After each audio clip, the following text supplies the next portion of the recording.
Hello guys, welcome to my channel. હું કાલ સાંજે એક દોઢ વાગ્યા લગી તો આપણે લૂમ ફાઇલ ઓલી બનાવી હતી. આજે સવારના 9 વાગ્યાના પાછા બનાવી છે.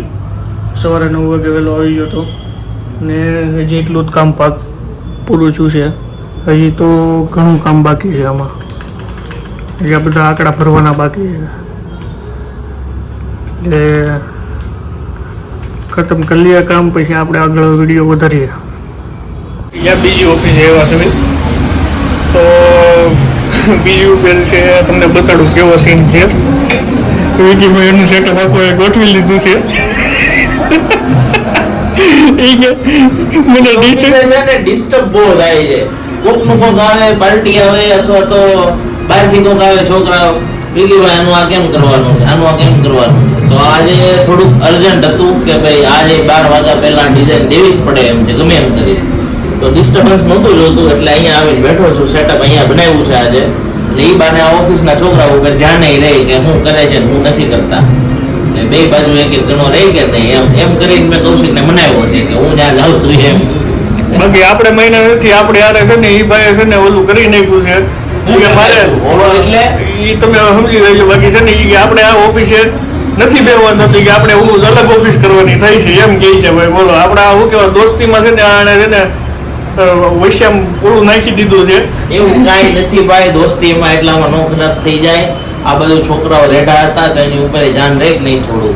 એને 15-20 દીધા છોકરા રેડા હતા ને એ નો દેખાણું, આ જ એને દેખાણું. એમ નો હોય, બધું જોવું પડે. આ ધુરંધર નો છે ને બે દિવસથી હું નજર નાખું છું આ બાજુથી છે ને કામ ઓછું નીકળે છે. એટલે મેં કીધું 15-20 મિનિટ એકાદો આંટો મારીને તો કોઈ આડાવડા ઊંધા સીધા ન થાય. એટલે મજા આવે. ચાર 1-2 જણા તો એવા છે નાસ્તો લેવા આવી જાય, 10-15 મિનિટે આવે. પછી ફોન કરવી તો ખબર પડે કે આ બહાર વહી જશે. અત્યારે ન ખબર પડે કે કઈ ન જાય કે અમે જઈએ છીએ. તને આ સેટઅપ તે અત્યારે ગોઠવી નાખ્યું છે, તેમાં તને કેવી મજા આવે છે? એક નંબર મસ્ત. 2 ડિઝાઇનમાં કલર નખાઈ જાય, સેટઅપ થઈ ગયું, વ્યવસ્થિત ગોઠવાઈ ગયું. હવે આ ત્રીજો દુપટ્ટો એક બાકી રહ્યો છે, એ ગોઠવો એટલે રેડી. પછી ઓલી ઓફિસ આવી આવી કે 1 વાગે વયો આવે તો મેં તને કીધું તું ને ભાઈ. લંચ પૂરો થાય 1 અથવા તો 2, એ 2 મેક્સિમમ 2, બાકી 1 આવી જ જાઓ. તો હવે તે કીધું તું મને કે ડાયટ નું શું છે, તારે તો ડાયટ તે ચાલુ કરી દીધું છે સોમવારે. તો આજનો ખાવાનું વસ્તુ આમાં છે, એ પીવાનું છે, એનર્જી ડ્રિંક છે, અફરેશ પીવાનું, બધું લઈને જ આવો છું. ખાવાનું નથી બધું. તો બહારનું ખાવાનું બંધ કે બંધ? હાવ બંધ. હવે બે છે ને આમ નિર્ણય લીધો છે કે 2 મહિનામાં છે ને અમારું બેયનું બોડી છે ને આમ ટ્રાન્સફોર્મ થઈ જવું જોઈએ. સ્લિમ ફિટ કરી દેવાનું. સ્લિમ ફિટ તો ઠીક છે પણ ટ્રાન્સફોર્મ કરવાનું છે પાકું. એટલે આ 2 મહિનાનું અમારું ડાયટ કેવું રહી છે તમે જુઓ. મેં કાલનો મહેનત કરતો હતો, રેડી રાતે 1 વાગ્યા સુધી કરી. પછી થયું એમાં એવું, આજ સવારે 9 વાગે આવી ગયો ને અત્યારે વાગ્યા છે 12:25 ને એમાં મેં 12 વાગ્યા સુધી કર્યું બનાવી લઉં.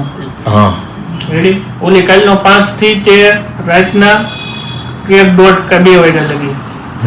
રેડી પછી આજે સવારે 9 થી તે 12 રેડી બરોબર. છું એમાં એવું, હું તને નંબર બતાડું. શરૂઆતમાં મારે એકાના નંબર 2 મુકાઈ ગયા. તો મેં એન્ડ કર્યો ત્યારે મારે 1 નંબર ઘીટો એમાં. મેં કીધું આ નંબર ક્યાં ઘટે છે? એ નંબર ગોતતો મેં કહ્યું શરૂઆતથી ચેક કરો. શરૂઆતથી ચેક કરી તો ત્યાં જ મારા ડબલ 1 નંબર અપાઈ ગયેલો. હવે એ મહેનત બાકી કે 5 સીટ પહેલેથી કરવાની છે. ગધા મજૂરી થઈ ગઈ. ફાઇનલી 5-6 કલાકની મહેનત, 3-4 વખત મહેનત ફેલ ગઈ, બધું થયું. પણ છેલ્લે અમારા કૌશિકભાઈએ સેટ કર્યું છે. કૌશિકભાઈ બેઝિલિકોના પિઝા કૌશિકભાઈ તરફથી. નહીં બેઝિલિકો નહીં, શિકુસા મારિયાના એવું કઈક છે. હમણાં બોલતા આવડી જાય ને તો અત્યારે અમે એક કૌશિક એમ કેતો હતો કે છે ને તું ભગવાનને પ્રાર્થના કર કે હું જે 2 દિવસ મહેનત કરું છું ને એ ગોઠવાઈ જાય.